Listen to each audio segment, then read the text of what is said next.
अस्सलाम वालेकुम and a very warm welcome to the रीपा शो। फाइनली हमास और इसराइल के दरमियान सीज़ फायर हो गई है, गाज़ा में सीज़ फायर हो गई है। It was such a good treat to I and specially I am so happy for the Palestinian people, but hope so कि ये सीज़ फायर वैसी ना हो जैसी हिस्ट्री ने इसराइल की सीज़ फायर्स देखी हैं, बी इट लेबनान के साथ हो या पैलेस्टीन के साथ हो। Before this seize fire agreements हमेशा इसराइल की तरफ से ही वॉयलेट हुए हैं, बट गिवन दिस ऑल, इतनी बड़ी जेनोसाइड के बाद एंड इतना बड़ी ह्यूमन डिस्ट्रक्शन के बाद, finally we are seeing that war is coming to an end is a good development, and especially when it is brokered by the Trump, जिन्होंने cease fire agreement कराया पाकिस्तान और India के दरमियान। तो it is again a major development, specially US की diplomatic efforts में। अब इसका कॉन्टेक्स्ट देख लेते हैं। ये सीज फायर एग्रीमेंट में 2 दिन के मुसलसल नेगोशिएशंस एफर्ट के रिजल्ट में आया है। वो नेगोशिएशंस जो इजिप्ट के शहर शर्म अल शेख में हो रही हैं सिंस मंडे। हमास और इसराइल के काउंटर पार्ट्स वहाँ पे मौजूद हैं। हमास की तरफ से जो डेलीगेशन है उसको लीड कर रहे हैं Khalil Al Haya. He is the survivor of Israel's attack on the Doha, जो कि 9 सितंबर को हुए थे। इसराइल की तरफ से उनके चीफ स्पोक्समैन मौजूद है। यहाँ पे मीडिएटर का रोल प्ले कर रही हैं कुछ Muslim countries, Turkey, Qatar, Egypt itself mediator का रोल प्ले कर रहे हैं। यूएस की भी डेलीगेशन मौजूद है जो कि सुपरवाइज कर रही हैं इस नेगोशिएशन को। यूएस की तरफ से ट्रम्प के अपने सन इन लॉ जेयर कॉरी कश्नर मौजूद हैं, जिनकी बहुत ज़्यादा एक कंट्रोवर्शियल फैमिली हिस्ट्री है। फिर स्टीव विटकॉफ मौजूद हैं जो कि यूएस के स्पेशल इन्वॉय हैं टू द मिडल ईस्ट। दोनों जाइनिस्ट ज्यूज़ हैं एंड दोनों ईस्टर्न यूरोपियन ज्यूज़ हैं। फिर हम हमास की तरफ आ जाते हैं। हमास के खलील अल हया जो उनके काउंटर पार्ट वो मौजूद हैं, and then Turkey, Qatar and Egypt के रिप्रेजेंटेटिव्स भी मौजूद हैं जो कि डिफरेंट ओपिनियंस एडवाइसेस दे रहे हैं दोनों काउंटर पार्ट्स को।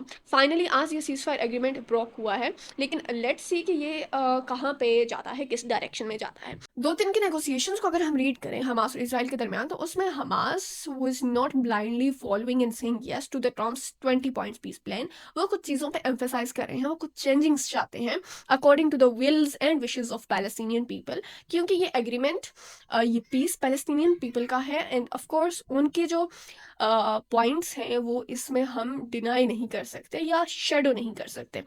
वो हमास चाहता है कि उसे इंटरनेशनल गारंटी मिले सीज फायर की, कि इसराइल इस सीज फायर को ब्रेक नहीं करेगा और इसराइल वॉर को कम्प्लीटली एंड करेगा और अपने ट्रूप्स को कम्प्लीटली विड्रॉ कर लेगा फ्रॉम द गाजा।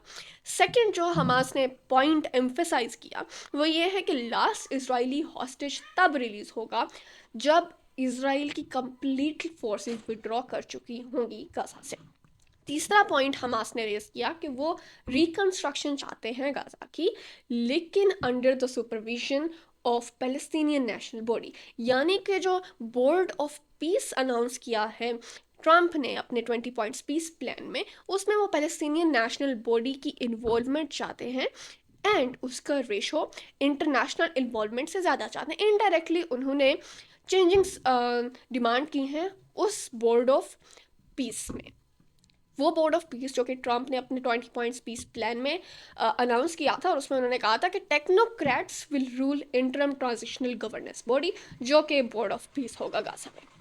फ्राइडे से ये ट्रम्प का 20 पॉइंट्स पीस प्लान आया हुआ है और मंडे को ये नेगोशिएशंस स्टार्ट हुई हैं इजिप्ट के अंदर। लेकिन अगर हम यस्टरडे यानी ट्यूसडे का रिपोर्ट्स देखें तो फ्राइडे से लेकर ट्यूसडे तक 104 people were killed in Gaza, यानी कि ट्रम्प के पीस प्लान आने के बाद भी और दुनिया को सिक्योरिटी गारंटीज और सीज फायर गारंटीज देने के बाद भी जो इसराइल की जारियत है गाजा के अंदर वो बंद नहीं हुई। ये कुछ ऐसी सिग्नलिंग करता है कि नेतन्याहू वही पैटर्न्स रिपीट करना चाह रहे हैं जो उन्होंने लेबनान के साथ किया और बाकी नेबरिंग कंट्रीज जिनके साथ उनके previously cease fire agreements sign हुए हैं। अब हम ट्रम्प के पीस प्लान में उस पॉइंट को देख लेते हैं जिसमें उन्होंने कहा कि अगर सीज फायर हो जाता है तो इस पीस प्लान के मुताबिक गाजा में मिनिमम एड जाएगी, और उस मिनिमम एड में उन्होंने फूड की बात की, उन्होंने कहा ह्यूमैनिटेरियन एड जाएगी एंड मल्टीपल अदर थिंग्स। इसको अगर हम रीड करें तो इससे हमें ये क्लियर मैसेज मिलता है कि जो डिफरेंट एनजीओज़ की, आईजीओज़ की रिपोर्ट्स हैं कि गज़ा में ह्यूमैनिटेरियन एड नहीं जा रही, जिसको Netanyahu time and again deny करते आए हैं, डिफाई करते आए हैं कि एड जा रही है और जितनी एड रिक्वायर है हम उससे ज़्यादा एड गज़ा के अंदर भेज रहे हैं। ये ट्रम्प का पीस प्लान इट सेल्फ उस नेतन्याहू के प्लान के अगेंस्ट है, और उसके अगेंस्ट हकीकत को एम्पलीफाई कर रहा है कि वाकई गाजा में ह्यूमैनिटेरियन एड नहीं जा रही है। और इस प्लान के मुताबिक इवन ट्रम्प कह रहे हैं कि अगर पीस प्लान हो जाता है तो हम मिनिमम एड भेजेंगे।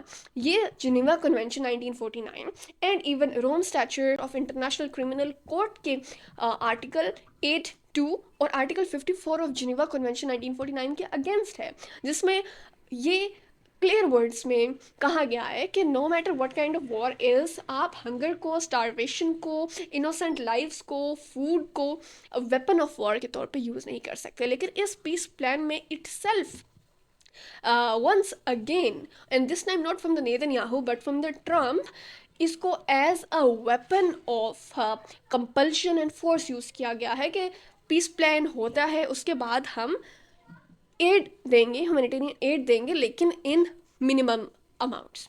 ट्रम्प का पीस प्लान उस वक्त आया है जब दुनिया में almost every nook and corner of the world is filled with the protests, demonstrations against the genocidal acts of Israel in the Gaza. पूरी दुनिया इस वक्त मुकम्मल अवेयर है of what has happened in the Gaza for the past 2 years. और इस सब के होते हुए तकरीबन हर कंट्री पे अपनी जनरल पब्लिक की तरफ से, अपनी कॉमन पब्लिक की तरफ से प्रेशर है कि वो अपनी पीस एफर्ट्स करें और पैलेस्टीन को रिकग्नाइज़ करें या इसराइल को प्रेशराइज़ करें, उससे ट्रेड्स कट करें, उससे बिजनेसेस कट करें। तो हर कंट्री अपनी तरफ से अपने अपने लेवल पे कोशिश कर रही है कि वो अपनी फेस सेविंग करे।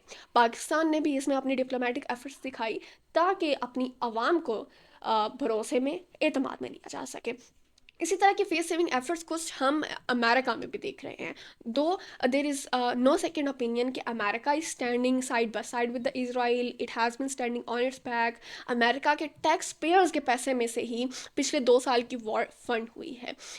वेपनरी एड सब कुछ इजरायली डिफेंस फोर्सेस को अमेरिका की तरफ से आया है। Not only this, diplomatic effort और जितनी ज़्यादा फेस सेविंग इसराइल की अमेरिकन कांग्रेस ने की है उतनी दुनिया में किसी ने नहीं की। और कांग्रेस के बाद अगर हम यूएन पर भी चले जाएं तो यूएन में भी जितनी रेजोल्यूशंस ब्लॉक की हैं अगेंस्ट इसराइल वो भी अमेरिका ने की हैं।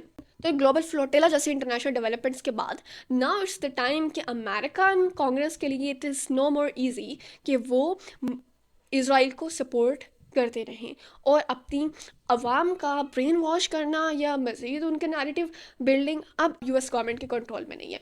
तो इसके चलते हुए there is a major development in the business field of the world, in the economy of the world, and that is going to be the TikTok which US wants कि वो जाइनस बिजनेसमैन के हाथ में आ जाए, ताकि वो टिकटॉक का algorithm इस तरह रीप्रोग्राम करें कि वो प्रो इजराइली या वो प्रो जेनोसाइड या प्रो इजराइल नैरेटिव या प्रो कांग्रेस नैरेटिव हो जाए, ताकि कॉमन पब्लिक को ओवरशेडो कर दिया जाए from the facts that are really on the grounds. ये कुछ डेवलपमेंट्स हैं जो कि गोइंग टू हैपन या थिंग्स आर वर्किंग, बट इस टाइम पे जब ग्रेटा थनबर्ग और सेनेटर मुश्ताक अहमद जैसे लोग दुनिया को अपनी हर मुमकिन कोशिश से चीख चीख कर बता रहे हैं और आगाह कर रहे हैं from whatever is happening on the ground in the Gaza and anywhere in the world where there is mistreatment, where there is human rights violation, international law violation, तो मुझे नहीं लगता कि इस टाइम पे true and unbiased journalism को overshadow करने वाली एफर्ट्स चाहे वो बिजनेसमैन की तरफ से हो या वो फार राइट पॉलिटिशियंस की तरफ से हो, मुझे नहीं लगता कि पॉसिबल है, because the world has finally seen the true face of the America and the Israel as well, जो कि इस टाइम पे has so far convinced the world to the extent कि इसराइल की narrative building strategies, be that TikTok का algorithm reprogram करना हो या any other effort, would be all in vain. And peace efforts from the general public, from the common public, will keep going no matter what. So for now cease fire जो broker हुआ है, we are hoping to सी कि वो इसी तरह continue रहे, उसमें कोई भी चेंजिंग्स ना आए, और जो चेंजिंग्स चाह रहे हैं हमास इसराइल की तरफ से और ट्रम्प की तरफ से, वी आर होपफुल कि वो चेंजिंग्स ऑन ग्राउंड इम्प्लीमेंट हो और दोनों साइड्स म्यूचुअली किसी पॉइंट पे आके एग्री करें that the point that would be in the long term benefit of the people of Palestine, and we are hopeful कि Palestine को प्री 1967 borders पे वापस लाया जा सके. Thank you so much for watching me till this very end. I'll see you in next video.